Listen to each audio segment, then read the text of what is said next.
See, on question number 66, on 1st May 2023, Money Plus Limited forfeited 200 shares of rupees 20 each, 15 called up, and on which rupees 10 per share has been paid by A. So the amount of first call rupees 5 per share being unpaid. 10 days later, the directors reissued the forfeited shares to be credited as rupees 15 per share paid up for a payment of rupees 10 per share. Give journal entries. तो आपको देखो, सबसे पहले shares forfeit करनी है 200 shares. So share capital account debit. Hmm share capital account debit 200 shares आपको forfeit करने at the rate rupees 15, क्योंकि 15 आपने कॉल्ड अप किया है, तो यहाँ पर आता है called up value 3000। To share forfeiture, forfeiture में आता है जो पैसा आपको मिल गया है। सो 200 इंटू 10, 15 में से 10 मिल गया, so 2000। To calls in arrear, calls in arrear में आएगा जो पैसा आपको नहीं मिला है कंपनी को। सो 200 इंटू 5, जो फर्स्ट कॉल का अमाउंट नहीं मिला, सो 1000। सो 200 शेयर्स फॉरफिट हो गए, 200 shares forfeited.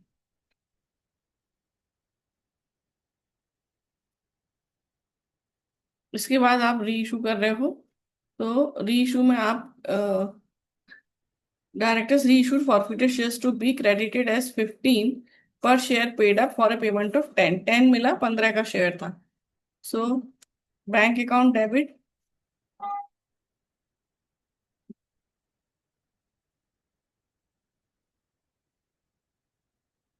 To bank account debit share forfeiture account debit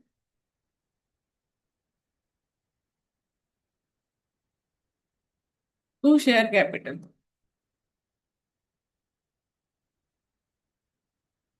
तो आपके पूरे के पूरे 200 शेयर्स री इशू हो रहे हैं। सो 200 into 50,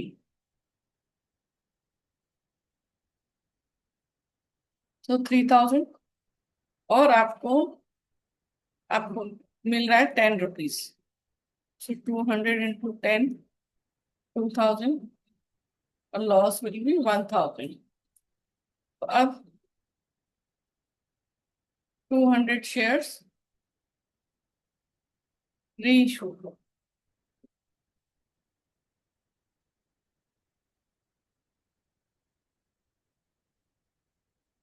share for future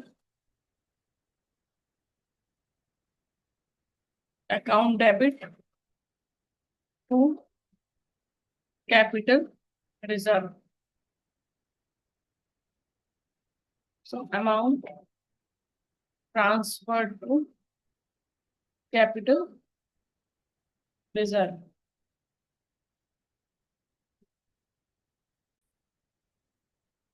amount हमें ट्रांसफर करना है कैपिटल रिजर्व में, उसका एक फॉर्मूला है amount forfeited divided by number of shares forfeited multiply by number of shares ratio whole bracket minus loss on ratio of shares. तो देखो हमारा फर्स्ट एंट्री में अमाउंट जो फॉरफिट हुआ था वो था 2000 और शेयर्स थे 200। सो 2000 डिवाइडेड बाय 200, जो शेयर्स रीइशू हुए हैं वो भी 200, माइनस जो लॉस हुआ है हमें वो है 1000। तो हमारा कैपिटल रिजर्व में ट्रांसफर होने वाला अमाउंट आएगा 1000। तो ये 1000, ये 1000। तो question done. Question number 67. Directors of Maharana Limited resolved on 1st May 2023 that 2000 equity shares of rupees 10 each, 7.5 paid, be forfeited for non-payment of final call of rupees 2.5. On 10th June 2023, 1800 shares were reissued for rupees 6 per share. Give necessary journal entries.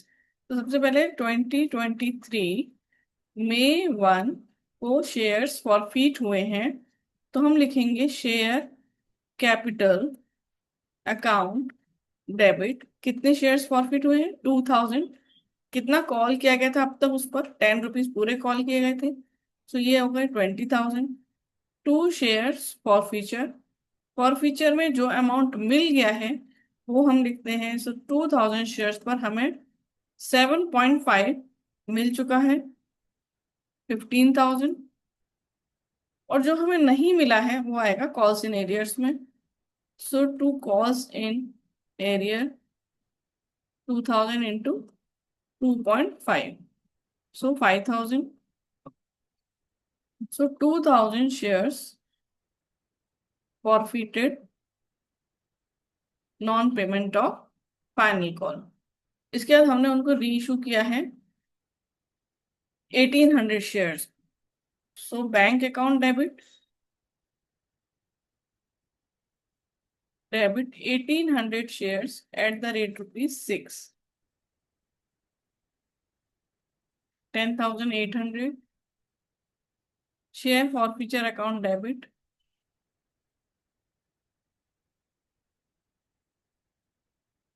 To share capital,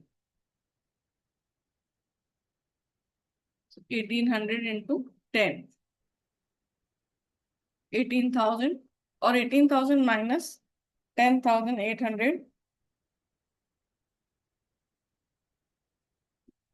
7,200 आपका share forfeiture में। तो 1800 shares reissued at the rate ₹6।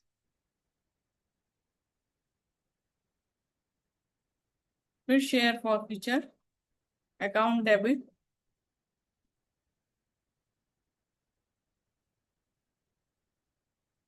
To capital reserve.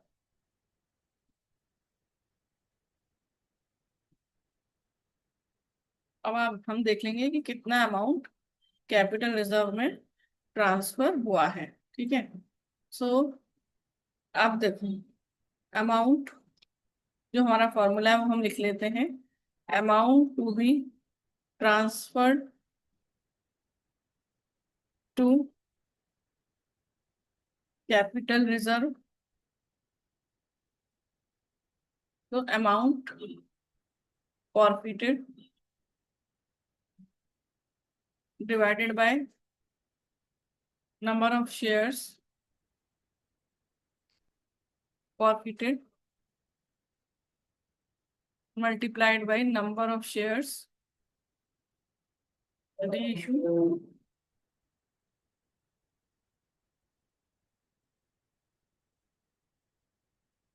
और loss at the time of reissue। अब देखो amount आपने कितना forfeit किया था? 15,000। 15,000 2,000 शेयर्स पर किया, 1800 शेयर्स री इशू किए, और लॉस आया हमारा 7,200। So 15,000 divided by 2,000 multiplied by 1800, 13,500 minus 7,200,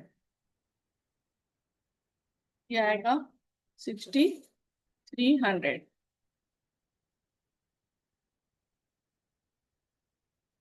तो यहाँ आ जाएगा 6,300।